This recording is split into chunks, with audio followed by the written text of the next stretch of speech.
Fantomen Legend is this year's softcover book.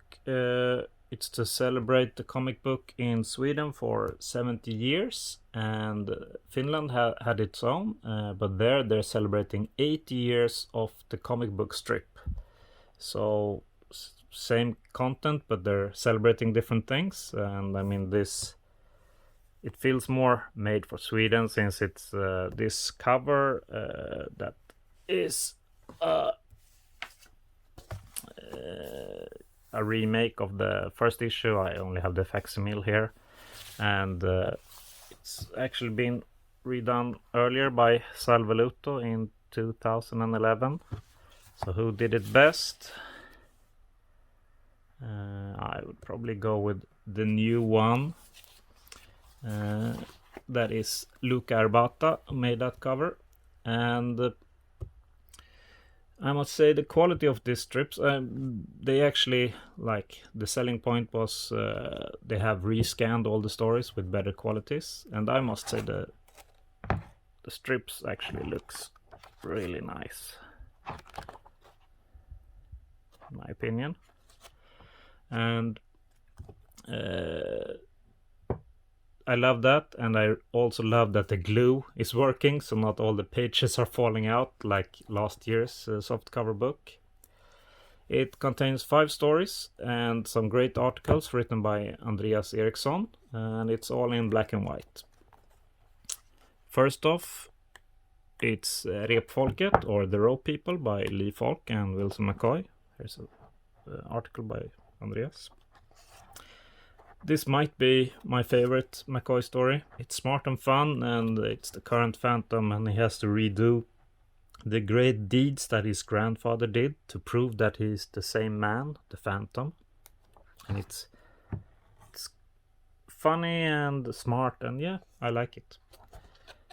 Second story is Devil's Hemd in Swedish. It's called Tale of Devil by Lee Falk and Wilson McCoy.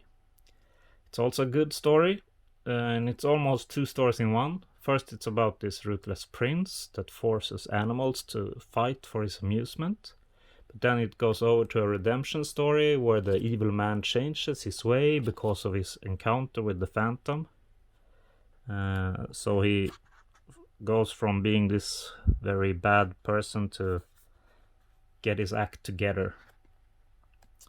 Then we're done with the McCoy era, and we go into the Siberia with The Epidemic, Oxgudens Mysterium. The introduction of Lumanda Luaga is an early Siberia daily. I really enjoy these early Barry stories because, I mean, they're great with the everything, basically, like the storytelling and the art, and this is a great story to go to the next story, that is The Mysterious Ambassador, or Krig I Djungeln. That is when I mentioned this story in the Chronicle Chamber article written last year about the presidency in Bengala. And this is a very important story when we're getting a president for the first time. The country is getting independent. It's a must-read for anyone who hasn't already. And lastly, there is a newly produced story for the first time in these softcover books, as I can recollect. And it's the first ever published story written by Jakob Habink, and the art is done by Janus Orden, and it's a short story, basically only 5 pages long, and it's part of the Phantom World side stories that were going in the comic book earlier. And it's about Kit in the Himalayas, and spoiler alert, skip 10 seconds to miss it. So it features this snow leopard that Kit feeds to get passed regularly, and I hope that this leopard might grow fond of him, and in the future maybe that would be his kind of animal companion. That would be nice. All in all, great book. My only complaint is that I enjoy to read the Phantom in color, and this is of course in black and white. But that is everyone. It seems like a big divider in the Phantom community. Next up is the Christmas album, covered by Henrik Sahlström. If you listen to my review last year of the Christmas album, you may remember that I ranted a lot. Let's see, I have it here. Because it had this part 1 and 2 of this... don't remember what they were calling, but you know, the Temple of the Gods. And I was ranting, but at least someone listened or had a change of heart, because there's no more 2 parts of a 6-part arc, and I like this much better.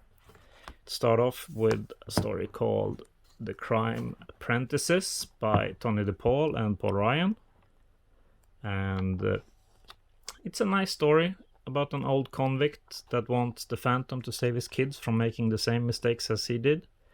But I mean, I like that it's a bit more modern than the usual stories. But who knew that? Let's see if I can find it here. That the Phantom could hack someone else's computer. I did not believe that would happen before this.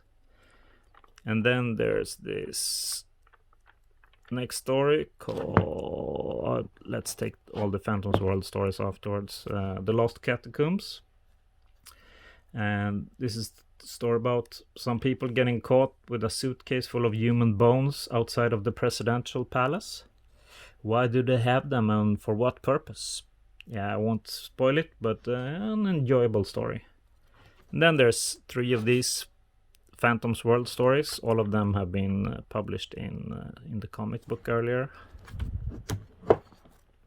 But all is written by Allan Sonne. It's Drakens Skatt with art by Veg Blidlöv, and it's Stulen Last, Stolen Cargo by Kim V. Anderson, and Primitiva Liv, Primitive Life, and that's also art by Allan Sonne. Yeah, as I said, all good, but previously published. So not like last year, where the good part actually was to get unpublished mini story. But yeah, and then we go to the Facsimile. This time it's the Christmas album of 1970. I love that we're getting this, by the way, and now we're actually getting full colored. Earlier albums before 1970s was, as you might remember, only this black and red. So this is a step up in my opinion. But how do the stories add up? Let's start with the cover. It's by Rolf Go. Yeah, it's a cover. It's okay. So it's 2 Fratella Spada stories that are sewn together a bit, but it's quite easy to see where one ends and the other one starts. It starts with Venus of the Jungle, Den sköna häxan, by unknown Fratella Spada creator and Angelo Todaro. The Phantom returns to the jungle after a month in Europe, and all of the jungle inhabitants have been possessed by a beautiful witch that are residing in the jungle. It's an okay story. I really enjoyed one part where the Phantom hurts his foot and cannot return to the Skull Cave or seek refuge in any of the villages, because, I mean, all the jungle residents are under the witch's spell and are after him. So I would love it if they would have made that the main part of the story and fleshed it out, but now it was just over very quickly. And the second part, like it ends... let's see. Yeah, I mean, it ends with them talking, and then next, this is basically how they soon connected it to the last story, saying at the same time somewhere else this happens. Von Berger's last Sista Safari, A Strange Hunter, also by unknown Fratella Spada creator, and Lamberto Lombardi. This is a story of an old hunter that seems to have been hunting most of his life, and it's a bit tired of it. But when he meets the Phantom, he gets obsessed by hunting and killing the Phantom. Meets him here, yeah. And I enjoyed the part again, like the first story. I enjoyed the part where the Phantom is hunted, and that would be like really good to have that a lot, but that's quite short.